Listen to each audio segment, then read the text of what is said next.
इमाम मेहदी का ज़हूर अनकरीब होने वाला है। मुफ्ती अबू लबाबा मंसूर ने अपनी किताब दज्जालियात में हजरत दानियाल अलैहिस्सलाम की तख्तियों के हवाले से लिखा है, यहूदियों की एक रियासत कायम होगी और इसके 50 साल के बाद इमाम मेहदी का ज़हूर होगा। जाहिर सी बात है कि 1946 या 47 में इसराइल की बुनियाद डाली गई, लेकिन 1973 में जाकर अक़वाम मुत्तहिदा ने इसे मुल्क की हैसियत से तस्लीम किया और इसके झंडे को भी तस्लीम किया, तो हकीकी बुनियादी मुल्क और रियासत की हैसियत से 1973 में समझी जाएगी। इसी लिहाज से 2023 में 50 साल पूरे होते हैं, लिहाजा मुमकिन है कि 2024 में इमाम मेहदी का ज़हूर होगा। अब आपको ये बताते हैं कि ये सारा मामला कैसे रुनुमा होगा। नंबर 1, पहले स्याह झंडे निकलेंगे। नंबर 2, फिर ग़ज़वा-ए हिंद होगी। नंबर 3, फिर हिंदुस्तान में हिंदुओं का कत्लेआम होगा। नंबर 4, फिर हिंदुस्तान में दीन के बदख्वाह लोगों का कत्लेआम होगा, जैसे गुस्ताख और लानती कादियानी वगैरह। नंबर 5, फिर तीसरी जंग अजीम शुरू होगी।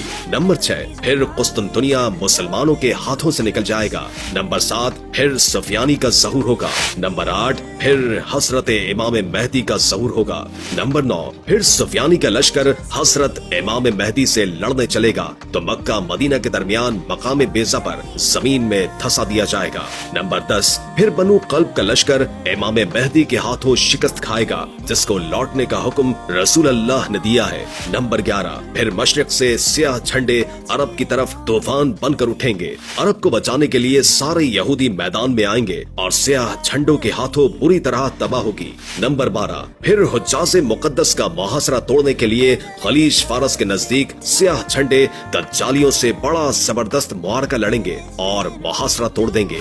नंबर 13, फिर ये लश्कर इमाम मेहदी अलैहिस्सलाम की बेअत के लिए आगे बढ़ेंगे और रस्ते में नजद शहर इनकी तूफानी यलगार की लपेट में आ जाएगा। नंबर 14, फिर ये लश्कर इमाम मेहदी के हाथ पर बैत करेगा। नंबर 15, फिर ये अरबों से खजाना तलब करेंगे, वो देने से इनकार कर देंगे। फिर ये स्याह झंडे वालों के हाथों बुरी तरह कत्ल होंगे। इनके कत्ले आम के दौरान स्याह झंडे अरब की रेत को अरबों के खून से तर कर देंगे। इस खौफनाक कत्ले आम का जिक्र अहादीस मुबारक में भी मिलता है। यही वजह होगी कि अरब बहुत कम रह जाएंगे। नंबर 16, फिर अरब भागकर मदीना और मक्का में पनाह लेंगे और अपनी जान बख्शी के लिए खजाना देना चाहेंगे, लेकिन स्याह झंडे लेने से इनकार कर देंगे। नंबर 17, फिर स्याह झंडों की अगली यलगार का निशाना मिस्र बनेगा, जिसका जिक्र अहादीस में मिलता है। फिर ईरान की बारी आएगी, लेकिन ईरान अतात कबूल करके जान बचा लेगा। नंबर 18, फिर रोमी अपने वो लोग जो इस्लाम कबूल कर चुके होंगे वापस मांगेंगे। न देने पर रोमियों के 80 झंडे स्याह झंडों से लड़ने के लिए निकलेंगे। हर झंडे के तले 60,000 रोमी होंगे। उनकी इतनी तादाद देखकर स्याह झंडों में से 1/3 भाग जाएंगे, जिनकी तौबा अल्लाह कभी कबूल नहीं करेगा। पहले दिन मुसलमान एक जमात को लड़ने के लिए भेजेंगे, सारी जमात शाम तक शहीद हो जाएगी। फिर चौथे दिन तमाम अहले इस्लाम जो कि स्याह झंडे वाले ही होंगे मिलकर रोमियों पर हमलावर होंगे। फिर वो ऐसी जंग करेंगे कि तारीख इंसानी में पहले किसी कौम ने ऐसी जंग नहीं की होगी। फिर फरमाया वो ऐसी जंग होगी कि पहले कभी न लड़ी होगी। फिर अल्लाह रोमियों पर शिकस्त मुसल्लत कर देगा। फिर मुसलमान यानी स्याह झंडे उनका कत्लेआम करेंगे, यहाँ तक कि रोमियों की लाशों के पहलू से परिंदा उड़ेगा। वो मर कर गिरेगा, लेकिन लाशों के समंदर को पार न कर सकेगा और मर कर गिरेगा तो भी एक लाश पर। इस जंग के बाद आधे से ज्यादा लश्कर आर्मीनिया की तरफ जाएगा। स्याह झंडे आर्मीनिया पर आंधी तूफान और बला बनकर नाजिल होंगे और आर्मीनिया को वो तबाही देखनी पड़ेगी जिसके सामने बाबुलो, नैनवा और बगदाद के किस्से भी हेज है। इसका जिक्र हदीस मुबारक में मिलेगा। लश्कर वहाँ से होता हुआ इमाम मेहदी से मिलकर कुस्तुनतुनिया का मुहासरा कर लेगा। अल्लाह स्याह झंडों की जिहाद का सिला ये देगा कि उनके नारों से ही कुस्तुनतुनिया फतह हो जाएगा। फिर स्याह झंडों का कुछ लश्कर यूरोप की तरफ निकलेगा और जब ये यूरोप की दहलीज पर पहुंचेगा तो पूरे यूरोप में कोहराम मच जाएगा। लेकिन यहीं पे खबर भी पहुंच जाएगी कि दज्जाल निकल आया है। फिर ये लश्कर वहाँ से इंतहाई तेजी से वापस आएगा। उनकी रफ्तार इंतहाई तेज होगी। अहादीस मुबारक के मुताबिक ये बड़ा ही सख्त इम्तिहान होगा, इंतहाई सख्त वक्त होगा। जो कोई थोड़ा आराम का वक्त निकालने में कामयाब होगा वही ताकतवर तस्वुर किया जाएगा। अरब में वो रोमी जो दज्जाल से मिले होंगे उन पर 3 जगहों से शबखुन मारेंगे, उनमें से कोई भी बचकर वापस न जाएगा। फिर मुसलमान देखेंगे कि हजरत ईसा अलैहिस्सलाम तशरीफ लाएंगे और दज्जाल उन्हें देखकर पानी में नमक की तरह पिघलेगा। फिर वो वहाँ से भागेगा और मकाम लत पर हजरत ईसा अलैहिस्सलाम के हाथों कत्ल होगा। फिर यहूदियों का स्याह झंडे वाले कत्लेआम करेंगे।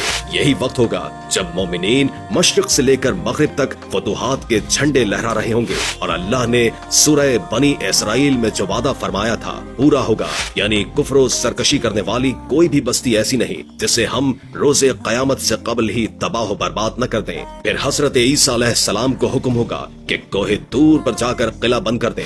याजूज माजूज निकलकर फितना अजीम फैलाएंगे। अल्लाह ताला उन पर अपना कहर नाजिल करेगा और उन पर नफा नामी कीड़ा लग जाएगा और हलाक होंगे। फिर 7 साल तक मुसलमान अमन व अमान से रहेंगे। अमन इतना ज्यादा होगा कि बच्चा शेर को भगा देगा, जिहाद खत्म हो जाएगा, तलवारें दरांतियां बन जाएंगी, शैतानियत तबाह हो चुकी होगी और शैतान को जो कयामत तक की मोहलत दी गई थी खत्म होगी। फिर एक नर्म हवा चलेगी जिससे दुनिया में इस्लाम खत्म हो जाएगा। अब हबशी दुनिया पर हुकूमत करेंगे और नफ्स की हुक्मरानी होगी। एक हबशी टेढ़ी पिंडली वाला, नीली आंखों वाला ढिंगड़ा खाना काबा को गिराकर पत्थर समंदर में फेंक देगा, गलाब जला देगा और खजाना घर ले जाएगा। फिर कयामत का मरहला शुरू होगा और तुम्हारे रब के वादे का वक्त आ जाएगा। फितना दज्जाल बहुत सख्त होगा। इससे हिफाजत के लिए हर जुमे के रोज सूरह कहफ की तिलावत लाजमी करें। गुजारिश है कि इस कीमती मालूमात को अपने तक महदूद न रखें। इस मालूमात को इकट्ठा करने में हमें 4 साल की मेहनत लगी है।